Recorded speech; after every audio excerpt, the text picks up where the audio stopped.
পরমার মা বাবা সুদীপাকে আর আদিত্যকে দেখতে আসে। তখন সুদীপার পিসিমণি পরমার বাবাকে বলে, দেখেন, আপনার মেয়ে যদি আমার জামাইবাবু দেখে তাকায় না, আমি কিন্তু সব বলে দেব সবাইকে। আমার জামাইবাবু আর দিদিমণির মাঝখানে যেন আপনার মেয়ে না আসে, বলে দিলাম কিন্তু। তখন পরমার মা এসে বলে, এ কি আপনার এত বড় সাহস? আপনি বাড়ির কাজের লোক হয়ে আমার স্বামীর সাথে এভাবে কথা বলছেন? তখন সুদীপার পিসিমণি বলে, আমি সব বলে দেব, সব।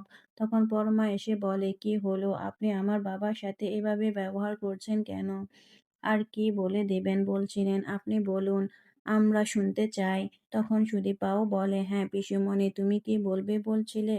বলো, আমরা সবাই শুনতে চাই। তখন পিসিমণি আমতা আমতা করে আর বলে, আমি ওনাকে বলছিলাম আপনার মেয়ে যেন আমার দিদিমণির সংসারে না ঢুকে পড়ে।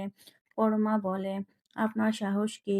আপনি বাড়ি এর কাজের লোক হয়ে আমার স্বামীকে শাসান, আপনার সাহস তো কম না।